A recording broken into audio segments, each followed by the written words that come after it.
कल तक कहते थे खुद से अब दुनिया से कहेंगे, राम के थे राम के हैं हम राम के रहेंगे।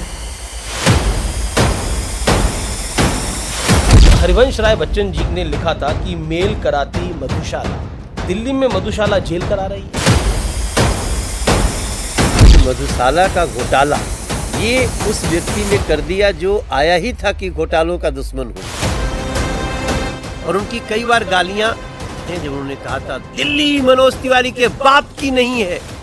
अरे भाई बाप तक क्यों चले गए? जांच करवानी है, सोनिया गांधी को गिरफ्तार करो, 2 दिन उसका इंटेरोगेशन करो, देखो पता चल जाएगा किस किसने रिश्वत लिया। लेकिन अब तो सोनिया जी और सुनीता जी एक साथ एक मंच पे बैठी, अगल बगल की सीट। कि आप अंदर से कुछ और बाहर से कुछ और नजर आते हैं, बाखुदा शक्ल से तो चोर नजर आते हैं। तब अफसोस होता है कि बेटी बीमार है, हॉस्पिटल में एडमिट है, लेकिन पार्टी संगठन ने बहुत काम दिया हुआ है।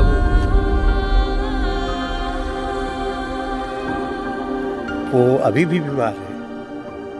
नमस्कार, और एक बार फिर हाजिर हूं मैं आपके समक्ष, और इस बार लेकर आया हूं एक नया पॉडकास्ट। और मेरे साथ आज संवाद करने के लिए, वार्तालाप करने के लिए एक ऐसे मेहमान हैं जिन्होंने प्लेटफॉर्म पे रातें बिताई हैं, दूसरों के लिए रोटी बनाई है, 4 किलोमीटर पैदल चलकर स्कूल गए हैं, लेकिन हालात से कभी भी हार नहीं मानी है। अटल जी की कविता थी, हार नहीं मानूंगा, रार नहीं ठानूंगा। कह सकते हैं कि उसका जीता जागता लाइव उदाहरण अगर कोई है तो वो आज मेरे साथ है। इस संवाद के अंदर मेरे समक्ष है भारतीय जनता पार्टी के नेता, सांसद, जाने माने अभिनेता मनोज तिवारी। मनोज भाई, अभिनंदन है आपका। लेकिन ये जो पॉडकास्ट की चर्चा है इसमें राजनीति कम, और हम बहुत सारे पहलुओं पे बात करेंगे, आपके जीवन के पहलुओं पे बात करेंगे। गरीब परिवार से एक व्यक्ति निकला जिसके पास उतने साधन नहीं थे, उतना काम करने का लेकिन शक्ति थी, और वो आगे बढ़ना चाहता था, और वो यहां तक पहुंच गया। कई बार जब लाइफ को पीछे मुड़ के देखते हैं तो लगता है कि कहां से कहां आ गए। नहीं, बहुत कुछ लगता है, बड़ा चमत्कार जैसा लगता है। लेकिन फिर कहते हैं ना वो विश्वास के हारना नहीं है, और फिर सबसे बड़ी बात कि चलते रहना है। हम तो इतना सोचे भी नहीं कि हम कहाँ तक पहुँचेंगे, चलते रहना है, रुकना नहीं है। तो हम तो 24 साल के हो गए तब अपने जीवन में साइकिल देखी हमने। तो आप कहते हैं कि दाल रोटी खाओ प्रभु के गुण गाओ। दाल रोटी तो बड़ी मुश्किल से मिलती थी, नून रोटी खाएंगे और सही रास्ते पे, सनातन के रास्ते पे बढ़ते जाएंगे। आपने कई जीवनों की बात करी। हाल ही में मुझे पता लगा पीछे आपकी छोटी डॉटर है, उनकी तबीयत खराब थी, लेकिन आप पार्टी के काम में, अपने काम में, राजनीति के काम में लगातार लगे रहे। तब अफसोस होता है कि बेटी बीमार है, हॉस्पिटल में एडमिट है, लेकिन पार्टी संगठन ने बहुत काम दिया हुआ है। वो भी एक कर्म ही है। आप इमोशनल हो रहे हैं। तकलीफें तो होती है। वो अभी भी बीमार है, बट अभी वो आईसीयू से निकल गई है। तो देखिए क्या है ना कि आपको जीवन में पिछले 72 घंटे से हम लोग रात में उसको समय दे रहे हैं, मेरी वाइफ वहाँ है, लेकिन इस समय तो हम राष्ट्र निर्माण के पथ पे हैं, तो कई बार अपने दर्द को छुपाना पड़ता है।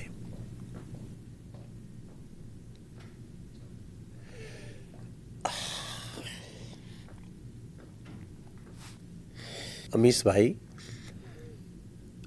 जब कर्तव्य के पथ पे चलते हैं ना तो बहुत कुछ सहना पड़ता है, टाइम मैनेज करना पड़ता है। तो पिछला 3-4 दिन मेरा बहुत तकलीफ में गया। मैं समझ सकता हूँ। अब मैं थोड़ा सा राहत में हूँ। वो 1 साल 3 महीने की बच्ची को इधर प्रिक, इधर प्रिक, इधर प्रिक।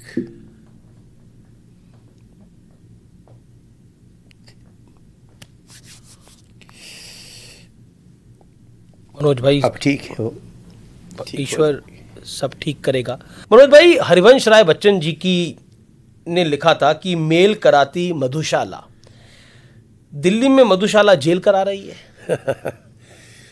क्या हो रहा है ये? देखिए, मधुशाला, उसके बारे में बहुत सारे आयाम है, लिखे गए हैं, लेकिन मधुशाला का घोटाला ये उस व्यक्ति ने कर दिया जो आया ही था कि घोटालों का दुश्मन हूं मैं, जो उसका संस्था का अभियान ही था इंडिया अगेंस्ट करप्शन, और वही करप्शन में ऐसा लिप्त हो गए हैं कि जितने दिन की पार्टी हुई आम आदमी पार्टी, उतने कम उम्र में इतना बड़ा घोटाला आज संसार में किसी राजनीतिक पार्टी का और किसी व्यक्ति का नहीं है। पर वो सब कह रहे हैं कि उनको बीजेपी फंसा रही है, उनके नेताओं को बीजेपी ऑफर दे रही है। कोई कह रहा है कि हमारे पास मेरे सहयोगी से फोन आ गया, 25-25 करोड़ रुपए के पैसों की बात आ रही है। ये जब जब इनके कारनामों से ये जेल में जाते हैं या जाने वाले होते हैं, तो ये हमेशा यही बात कहते हैं। क्या करते? 9 सम्मन भेज दिए ईडी ने। तो अगर सच्चे होते तो पहले सम्मन पे चले जाते। दिल्ली की जनता यही पूछना चाहती है कि भैया, उन्हें पता था वो सम्मन में जाएंगे तो उनको गिरफ्तार कर लेंगे। कैसे पता?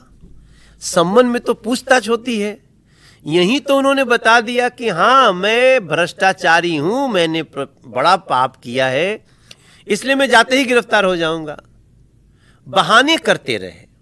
पर वहां तो सब कह रहे हैं कि अरविंद केजरीवाल के ही सीएम रहेंगे, जेल से ही सरकार चलेगी। देखिए, अरविंद केजरीवाल एक बहुत बड़ा डिक्टेटर व्यक्ति हैं। ये बड़ी क्यों आप ये बात बोल रहे हैं? हम कई सारे आप देख लीजिए, अरविंद केजरीवाल वो एक ऐसे तानाशाह हैं जिनके सामने उनके लोगों को बोलना भी मना, और जो बोला वो बाहर गया, जो बोला वो बाहर गया। फेहरिस्त बहुत लंबी है। और लोग ये भी बताते हैं कि अरविंद केजरीवाल तानाशाह के साथ साथ बहुत गालीबाज भी हैं, और उनकी कई बार गालियां स्टेज पे निकली भी हैं। वो मनोज तिवारी के लिए भी निकली हैं, जब उन्होंने कहा था दिल्ली मनोज तिवारी के बाप की नहीं है। अरे भाई, बाप तक क्यों चले गए? किसी के बाप की दिल्ली नहीं है, और नहीं तो जिसके जिसके बाप जन्म दिए हैं सबकी है। और गाना ध्यान में आता है इसके ऊपर। नहीं, देखो, हम तो एक वो गाना अमिताभ बच्चन जी की फिल्म में है जी, कि आप अंदर से कुछ और बाहर से कुछ और नजर आते हैं, बाखुदा शक्ल से तो चोर नजर आते हैं। उम्र गुजरी है सारे जोरी में और सारे माल बंद हैं, और तेरी दान की तिजोरी में आपका तो लगता है बस यही सपना, राम राम जपना पराया माल अपना, जनता का माल अब। ये गाने तो सत्य हो गए ना सर। और देखिए, ऐसा क्या हुआ कि कांग्रेस जैसी पार्टी आज वो टाइटैनिक के जहाज की तरह डूबने लगी। ईश्वर में बिलीव करते हैं? पूरी तरह करते हैं। और कभी मायूस होते हैं तो भगवान को याद नहीं, जिस दिन ये लोगों ने ना, देखिए आप अमीश भाई याद रखिए, जिस दिन कांग्रेस ने राम जी के मंदिर बनने के बाद, पीछे जो किया से क्या छोड़ दीजिए, लेकिन बनने के बाद भी दर्शन से इनकार किया, उस दिन मैं और मेरे जैसा हर सनातनी राम भक्त समझ गया कि कांग्रेस खत्म। अच्छा। और सर, अभी ज्यादा दिन नहीं, भारतीयों के मन से खत्म हो रही है। कुछ लोग साथ में है ना, वो कुछ मजबूरियों में हैं, लेकिन कांग्रेस खत्म। आप कह रहे हैं जिस दिन राम मंदिर में ना जाने का कांग्रेस ने फैसला किया, उसी दिन समाप्त हो गया। मैं ऐसे करोड़ों लोगों की भावनाएं जानता हूं। हमने एक गीत गाया कि कल तक कहते थे खुद से अब दुनिया से कहेंगे, राम के थे राम के हैं हम राम के रहेंगे। तो ये गाना 2 दिन में लगभग 40 मिलियन लोगों ने ये इंस्टा पे और इधर उधर सबने देख लिया, यूट्यूब इंस्टाग्राम पे। और उसी समय आप राम जी के मंदिर का दर्शन नहीं करना चाहते हैं, और फिर ये देश का आम जनमानस जिसको राजनीति की बहुत समझ भी नहीं है, उसको समझ में आ गया कि ओ भारत की संस्कृति का विरोधी तो ये लोग हैं। अब ये जब दिल्ली में अड्डे पे अड्डा, पौवे पे पौवा मिल रहा था, तो तब आपको मतलब कोरोना के टाइम पर, और तब आपने कोई गाना वाना नहीं बनाया? नहीं, देखिए हमारा बड़ा क्लीन थॉट है कि शराब की दुकान गली गली नहीं होनी चाहिए। शराब अच्छी चीज नहीं है, ठीक है, कुछ लोग इसको दवा भी बोलते हैं अगर उस हिसाब से लिया जाए। हमारी फौज के लिए वो दिया भी जाता है, लेकिन उसको रिस्ट्रिक्टेड होना चाहिए कि थोड़ा कठिनाई से मिलेगी। आप तो मंदिर के सामने शराब की दुकान, मस्जिद के सामने शराब की दुकान, गिरजाघर, गुरुद्वारा, तो इसको कैसे कोई स्कूल के सामने, ये लीगली बैन है।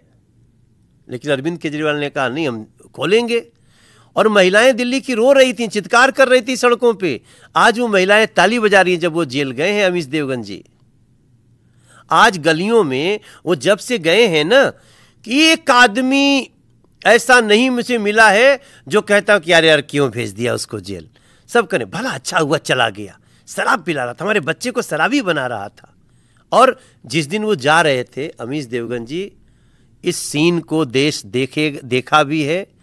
जब वो कोर्ट से जेल जा रहे थे ना, खुली सड़क पे, कोई सड़क पे नहीं आया सर तिहाड़ तक उनके लिए नारा लगाने। वही दिल्ली है जहां उनको 70 में कभी 67 सीट मिली, कभी 62 सीट मिली। आज उनके लिए सड़क पे कोई नहीं आया। एक व्हाट्सएप नंबर रिलीज किया सुनीता जी ने, उनकी पत्नी ने, 2 दिन में बंद करना पड़ा, इतनी गालियां आई हैं। अच्छा, रवि किशन को क्रिकेट आप ही ने सिखाई है या उन्होंने आपको सिखाई? रवि किशन कई मामले में वो, आज खुलासा तो करिए, सिखाई किसने, उन्होंने आपने? नहीं, देखिए वैसे तो कहते वही हैं कि हमने सिखाई है, तो हम उसको मान भी लेते हैं, क्योंकि रवि किशन जो है ना, वो बहुत, हम लोग देखिए अपोनेंट हैं अपने फील्ड में। हम भोजपुरी फिल्म इंडस्ट्री में हम जब आए सिनेमा में, तो उसके पहले रवि भाई अपना 1-2 फिल्म करता था, और आपको जान के बहुत हंसी आएगी और कि उस समय 20-25 हज़ार रुपया में वो फिल्म करते थे। तो जब मैं फिल्म किया और फिल्म हमारी सुपर डुपर हिट हो गई, ससुरा बड़ा पैसा वाला, तो मैंने उनको कहा कि यार ये थोड़ा सा पैसा मांगा करो तुम, क्योंकि हमारे बाद वही थे, हमारे बाद मतलब स्टारडम में हमसे पहले थे, वो सीनियर हैं। एक क्रिकेट वाली बात अधूरी रहेगी, किसने सिखाया, उन्होंने आपने? नहीं, उसको क्रिकेट खेलने नहीं आता है, बहुत बढ़िया, हम लोग चाहते हैं कि वो खेलता रहे।